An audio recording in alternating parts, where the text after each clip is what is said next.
So we've got to decide what is worth a soft life for us and what isn't. I'm more than happy to spend money on experiences that contribute to my ease and to my softness because that is the life I value. That's what feels good to me. That's also what's going to give me longevity and help me create a life of ease until I'm 106 and transition in my sleep. If softness feels expensive, that tells you everything you need to know about how you've been deprived. Because the world has taught you that suffering is sensible and softness is irresponsible. It's time to back it up, flip it, and reverse it. Because soft experiences, ease-centered experiences, create the woman that you are becoming. Living hard, pushing, hustling, grinding, working yourself to the bone, sleeping when you're dead, only maintains this woman and the life that you are trying to escape. Hello, my friend. Welcome.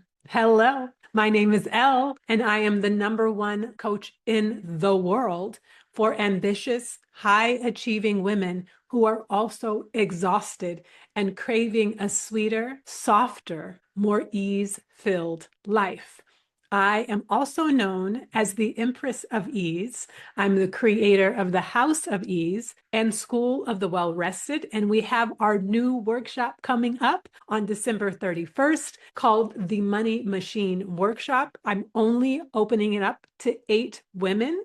And we are going deep into the nooks and crannies of your own unique life experiences, skills, perspective, and creating a consulting or coaching call that people will pay you over $100 an hour for your unique and specific genius. We also will be creating a marketing plan in this, so you don't have to have a huge social media following or massive email list in order to start making money from this immediately. If this sounds good to you and you would like to join us live and be one of the special 8, I would love to have you. Check out the link in the description below and you can register for the Money Machine call. Without further ado, let's get on with today's conversation, talking about why I personally spend money on experiences that make me feel soft. I recently moved to Bangkok, Thailand about 6 weeks ago, and I am deeply obsessed and madly in love with my life. I love being here, and I can already feel how much my nervous system has relaxed, been well supported, and deeply nourished from my time here. I have no qualms about spending money on things that make my life easier, make my energy softer, that support my ease and nervous system. I know that about myself. And I know that my dollar goes farther here in Thailand than it does when I'm stateside in the United States. And so I knew that I was going to be investing in things off the gate that were going to give me more softness, more support, more ease, and more body nourishment from the moment I got off the plane. Actually, from before I even got off the plane. This is how I even decided on the Airbnb that I was going to stay in for my first month here. I am creating a whole separate video about them because they are chef's kiss fantastic. I will link that right here when the video is done, and I will drop the link in the description as well. So one of the ways that I chose this fantastic Airbnb, which literally took me weeks because I'm very organized and very structured, and I knew what I wanted to experience. After having lived in Rwanda for a year in 2022 and feeling incredibly isolated and incredibly alone there, I'll put the link to the video right here so you can check out my whole year in Rwanda video. I'll also put the link in the description. I knew after my year in Rwanda that I did not want to move to Bangkok and feel isolated and alone. Now, it's a completely different culture. It's completely different social setup. So I may not have felt as alone as I did in Kigali, Rwanda, but I definitely wanted to come into a soft landing. Now, I have traveled extensively. I have lived in or traveled to 26 countries all over the world, including 6 weeks in Australia, where I stayed in Airbnbs in people's homes. And that is when I wrote off staying in people's homes and Airbnbs anymore because they were so rude and hard to live with, and it was just a terrible experience in multiple homes. And I was like, oh, never again. From now on, when I do Airbnbs, I'm just renting my own place and staying by myself, which I did for years and it was fine. But I knew that when I came to Bangkok, I was going to want to stay in a family environment because I wanted to stay somewhere that was warm and welcoming and conversational, where people would say hi and check in and ask me how I was doing. And so as I was researching, I was looking for rooms in people's homes. There were other things I was considering. I also wanted a local neighborhood. It was important to me that it was quiet, right? There were other factors I was considering, but something that kept coming up for this particular Airbnb that I ended up choosing was that all of the reviews were saying how much their hospitality was so good, how they were so kind, how they were so hospitable, how they were so warm, how they were so welcoming. And that is the determining factor that allowed me to choose this particular Airbnb. And when I tell you those reviews did not lie, they told the truth. And so this family picked me up from the airport when I landed in Bangkok, Thailand. This is a video where I talk much more extensively about leaving Seattle and moving to Bangkok. But that family picked me up from the airport. Both of the parents and Sam, hey Sam, speak English. It was such a soft landing to land in a family environment with people who would check on me and ask me how I was doing, invite me out to outings and go do things with them. I felt like a part of the family, and it was the best soft landing and soft transition. And one of the things Sam said to me as we were talking, because again, we were talking often and regularly, was she was like, I know we're a little bit more costly than some of the other Airbnbs, but it's important to me that people don't just stay here who are treating it like a hostel, like it's just somewhere to sleep. I want to have guests who want to connect and be part of the environment and the community that we have here.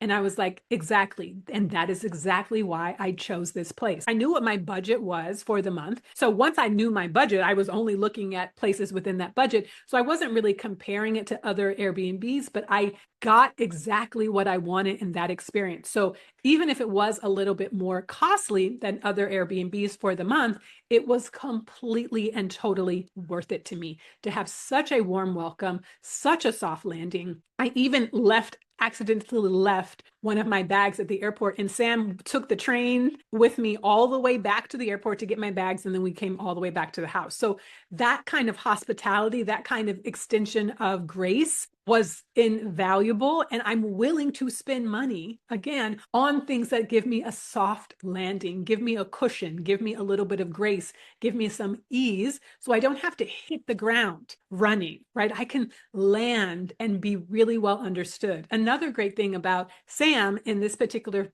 Airbnb family environment is that Sam did her last year of high school and all of college in the US. So she not only speaks fluent English, but she's very familiar with American culture, American people. She understands American culture and the kind of the cultural differences between Thai culture and American cultures. Again, I'm going to talk much more extensively about this in their own video, but that was the beginning. Once I got here, I already had known before I left Seattle that body work was going to be very important to me. I love massages. I love body work. I love a spa. I love a facial. I love all the things, right? Give me all the things. I knew that that was going to be very important to me. And I had seen a video with another creator talking about the Go Wabi app, GOWABI.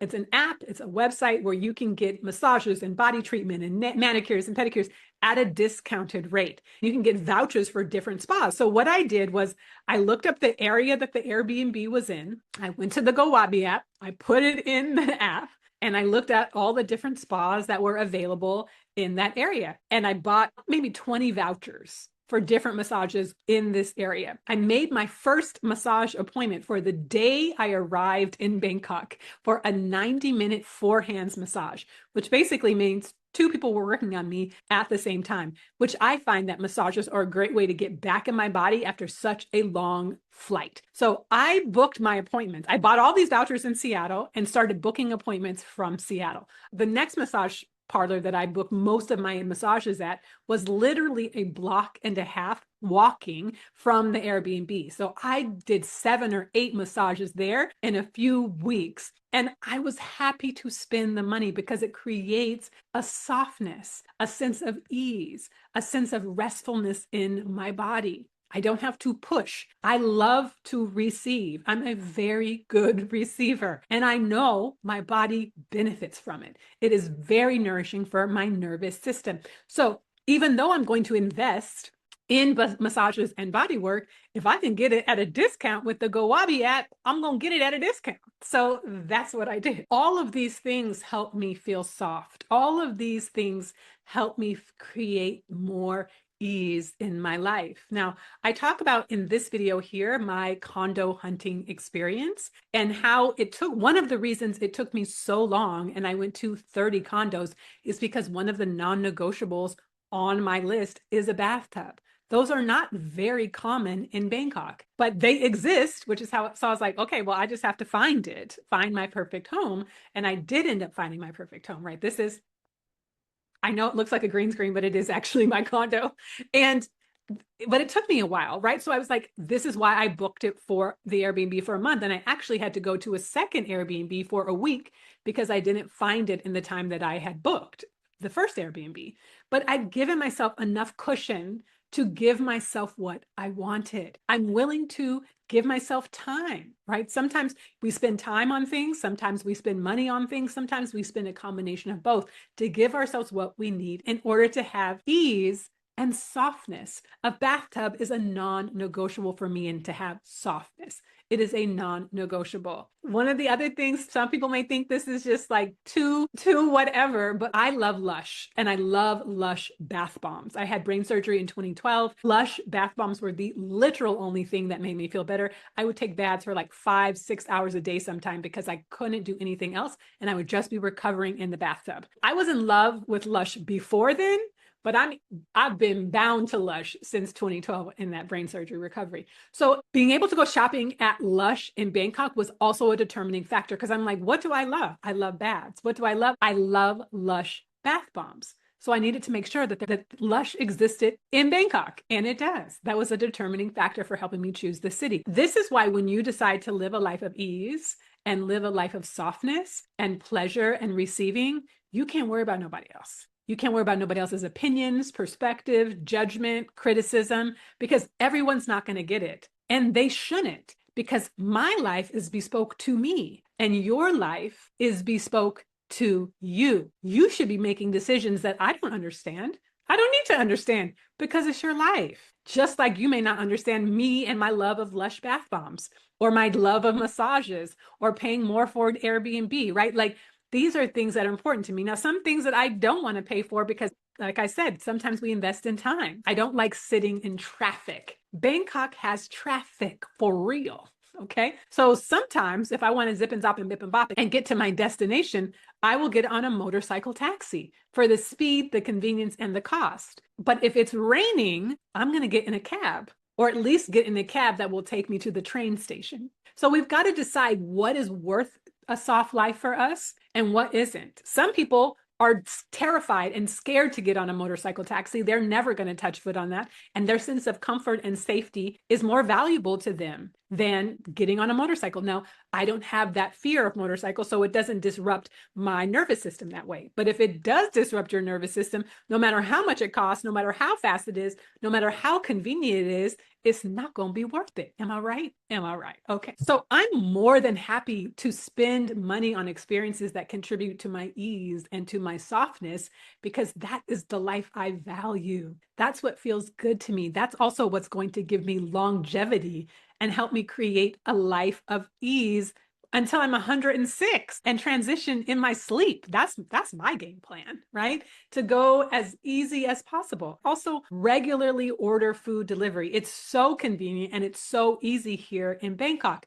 But something I'm figuring out, because I'm neurodivergent, I don't like the executive decision of having to make a food decision every single day. It actually stresses me out. It does not feel easy, even though there are places at this point, that there are restaurants that I have had food delivered to me before that I actually really like and would like to eat from again. But it takes too much brain power for me to figure out, what do I want to eat today? Where I'm going to order from? How long is it going to take to get here? When? And sometimes I wait until I'm too hungry to make these decisions. One of the things on my ease to-do list to make my life even easier is find either food and or smoothie prep delivery who can deliver organized food prep to my condo once or twice a week so that I don't have to figure out what I'm eating every single day. That's one thing. Another thing that's on my ease to-do list is figure out a massage therapist who can come to my condo 2 to 3 times a week and giving massages. And the third thing that's on my ease to-do list that I've already started working on is to find a house cleaner who will come once a week or once every 2 weeks. I've got to figure out what I really want and need on that tip. But food prep, massage therapist, and house cleaner are next on my ease to-do list. Since I now have the foundational basics of a home, I have a location that I love, I have all the other things that I love, and now it's time to take it up to the next level to create even more breathing room, more support, and more ease in my life, which I don't mind paying for because one, I live in a place where my dollar goes farther, and two, I live in a place where the culture is just set up to create more ease. Bangkok and Thailand are just ease feels more accessible, and I'm so glad to be here. If you want more ease in your life, but you're like, girl, how am I going to pay for that? Where the money at? Where the money? Then I really hope that you join us in the Money Machine Workshop on December 21st. If you're watching this after December 21st, the replay is available, so check out the link in the description below. I would love to see you there. In the meantime, let me know if you have any questions. Drop it down in the below as well. And what resonated with you? Where are you creating more ease and softness and spaciousness in your life? I would love to hear. In the meantime, and in between time, check out this video right here about how I was preparing to move abroad and create ease in Bangkok, all the way from my home in Seattle. And I will see you over there. Bye for now.